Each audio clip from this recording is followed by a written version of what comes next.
From Barangaroo Studios, the ausbiz COB is the key stuff you need to know about the day in business and finance. Well, hello. We are here with you, we being myself, Nadine Blaney. And Danny Akuye. On a day, Danny, that I was a bit surprised to see our market continue to hold onto positive territory, even in the face of US Treasuries coming off. Absolutely. It was actually a pretty commendable performance. So let's just have a look. I've got the ASX 200 up 12 points. 0.18%, COB 200 a little bit weaker. We really faded into the close. COB up just over a point, pretty much flat, but I think it could have been a lot worse given the moves that we've seen in oil and gold, risk off, all the narrative around what's going on in the Middle East, and obviously US futures, which are weaker. Yeah, it's pretty serious, isn't it? I mean, war. Seems to be. Yeah, one of our key themes, obviously, is just the uncertainty. Markets don't like uncertainty. No. This is a geopolitical risk factor. Yeah. And to your point, its influence that it's having on oil, so the price of oil rising once again, flight to safety being evidenced in gold. Golds, which were all, on a fabulous tear today. Yeah. And then, when you think about oil, it had been coming off. Yeah. Oil is definitely a contributor to inflationary forces. And back we go around. And back we go. And we've got an inflation readout in the US this week that's really key. Yeah, absolutely. That's out on Thursday. And we've also got some data out of China, including inflation. So it really is challenging times at the moment. I mean, the last few weeks between the bond markets and now geopolitics rearing its ugly head, because it is an ugly head, it is challenging for investors. There's no doubt about it. So, Yeah, it's challenging for investors. As I mentioned, we do have that inflation read in the United States. On the 25th, I think, of October, we have our own inflation read. And don't forget, we've got US earnings picking up from Friday, bank earnings. Although, dare I say, it's really interesting because Pepsi's going to report, I think, on Tuesday. So we have been talking about GLPs, these weight loss drugs, for ResMed, everything else. Apparently now the latest part of the narrative is that people are going to eat and drink less. So it's really going to be interesting to see what PepsiCo has to say about GLPs, about the weight loss drugs, and apart from that, just their margins and their volumes. So I think from an earnings season in the US, this is really going to be an interesting one. Apart from oil, apart from inflation. Rates. Yeah.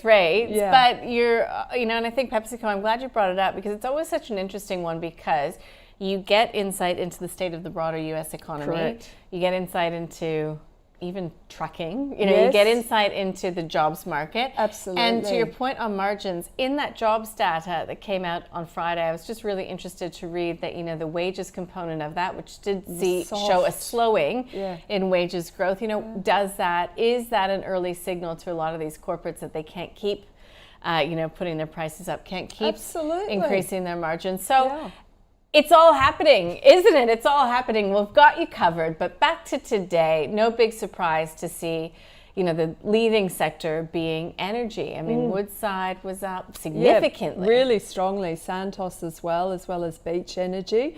And as you say, no surprises there because they had actually been quite weak in the run up to that.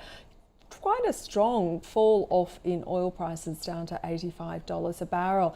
And I spoke to CBA today. They think we might be back up to $100 or up to $100 a barrel in the short term. Yeah, that was Vivek Dar. We've got that interview up online. He's really good. I look forward to his charts of the day every day. Look, as far as sector goes, healthcare was an outperformer as well. Well, CSL is a big component of that. So that goes to explain why we're looking at healthcare. A lot of those interest rate sensitive stocks, though, were lower, and that includes the A-REIT sector. So moving on to property, and you can see, some of the property names were also coming under a lot of pressure. And consumer staples, I mean, that was one of the worst performing sectors in the US. I think there was, there are lots of concerns at the moment about margins and also the capacity of the consumer. And I think there was a downgrade today. I was reading something about Jefferies looking at potentially weaker results here because the consumer that's really getting hurt at the moment is at the lower income level, and they really are trading down big time. But let's have a look at some of the mining stocks and how they performed today. So they did come off the boil, but of course the stars, which we haven't necessarily captured, we can see with Newcrest Mining up almost 4.5%. So the golds today were absolutely on fire. Interesting to know, we've seen Dalian iron ore slumping to a 4-week low on demand concerns in China. So all things considered, probably not a bad performance coming through from the likes of BHP, but China also coming back from that Golden Week holiday. So we'll have China to contend with, and I'll just quickly check in to see what the Chinese markets are doing. Yeah, we've got the composite online, and it's off by about 0.7%. There was not a lot of corporate news today. No, not a lot of corporate news, really at all. I think it was all about, wasn't it, oil, gold, what's going on there. I think Fortescue, have they struck a deal with GenX Power? I wish we had GenX up on screen. It's in the smaller cap space. I've spoken with them in the past. So they have done a deal to supply a Fortescue's big project, and I'm just trying to remember where it was, the Gibson Island project.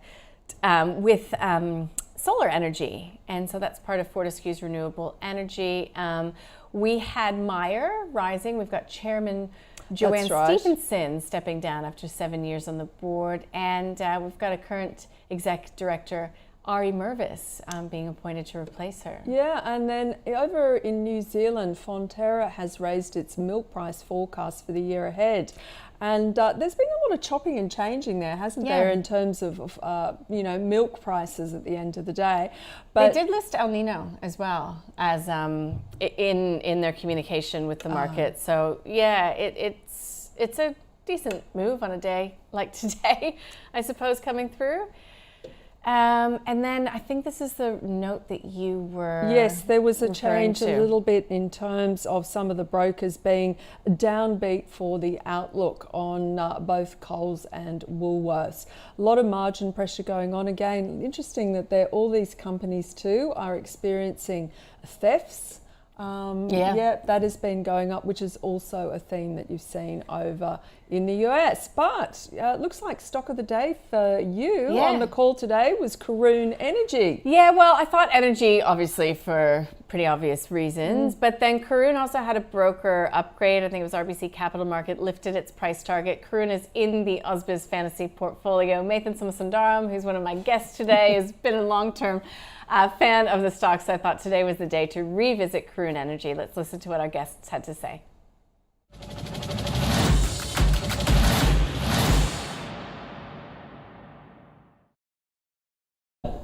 This is the cycle where geopolitics comes. So I think if you look at the data, economies are weak, you're carrying too much debt, politicians are going into election cycle. Nothing like a war to distract things. So there's always geopolitics, wars end up happening around these cycles. So I'm not surprised by it. It doesn't change our view one way or another for the stock, but the macro remains positive and the stock is giving you the best exposure in the sector. Now you're really betting on exploration success. So the story is different. It's a hold for me now. I think if you've invested in this all the way along, as we have, you might even consider taking some profits because you're betting on now a continuation of exploration success. Now I should add, the exploration looks very, very good in terms of geology. The team is outstanding, and if they get that exploration success, you could potentially see sort of $6-8 on the stock.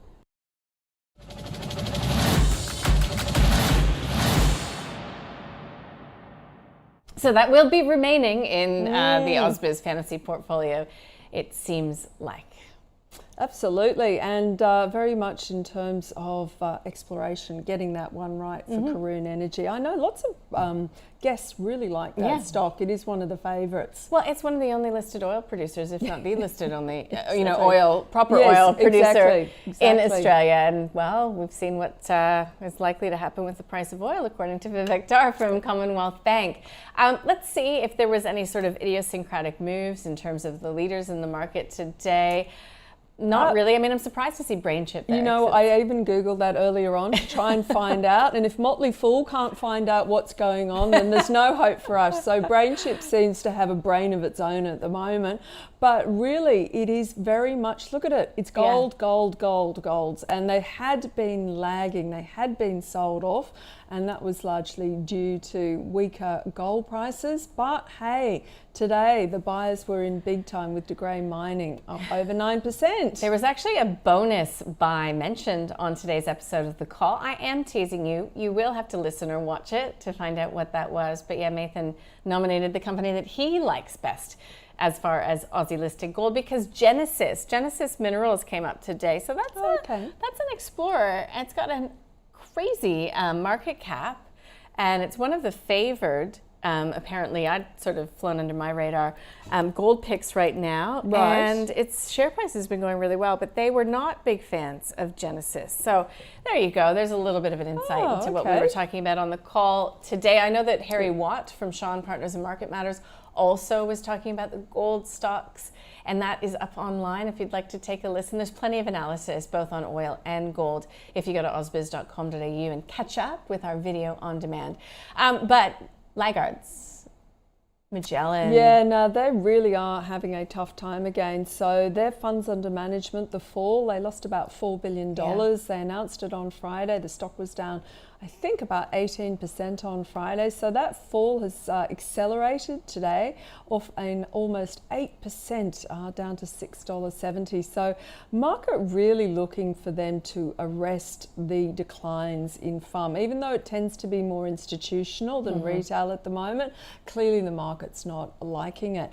And looking there, interesting, Pilbara Minerals, so that could be lithium prices again. Yeah, it's getting smashed. Yeah, absolutely. And Qantas just being Qantas. But Joe Aston put a little clip up online today on Twitter of the, I think it was the lead counsel for Qantas, and his response or his interaction with Bridget McKenzie at that hearing that was on last week. Oh, you got to find it, Danny. Oh, well, I'll have to have a look, because Joe is leaving, unfortunately. Yeah, I know. Wonder where he's going to pop up. Maybe he'll go on a sabbatical. Well, geez, Joe, you want to come work at Ausbiz?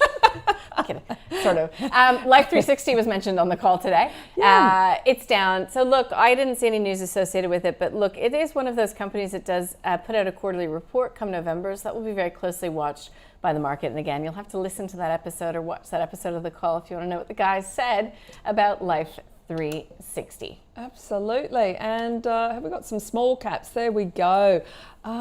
Lease Energy Limited, never heard of it, up 13%, and that's a bit weird. Aries Resources, there's brain chip again. Why is it showing up in both? Anyways, Aries Resources, they put out a production report. I just thought I'd interrupt just in case you didn't know. And Drone Shield, I did not check for news, but I've been wondering if this is just a reflection probably of geopolitics. Yeah. Exactly. And let's have a look at some of the small cap laggards. Iris Metals off 20%, Winsome Resources off almost 14%. Nothing I know there. No, let's check in and see what is happening overnight, because there we go. Investor confidence for the Eurozone, the Centex investor confidence. I will actually correct that. It's not U.S. markets. Equity markets are open for Columbus Day. It's the bond markets. Yeah, exactly. So a little bit of a breather from that narrative through the overnight period, and it's not on there, but Canadian markets are closed. It's Thanksgiving in Canada. Oh, well, happy Thanksgiving, Nadine. Well, thank you. I've missed the turkey dinner with the family this year, but that's okay. And we've got a few Fed speakers, and their names sort of escape me right now, but I think there's 3 Fed speakers. They can't help themselves at the moment, can they? It's a constant conga line of different narratives to confuse the markets. Yeah, right. Tomorrow we get the NAB Business Confidence read for September. That will be really interesting. Yeah, and Westpac consumer confidence as well, and also the Japanese trade balance for August. But really, again, we are focusing yet again on the US inflation data, which is out on Thursday. That's my understanding. They're looking, I think, the market for about 0.2%.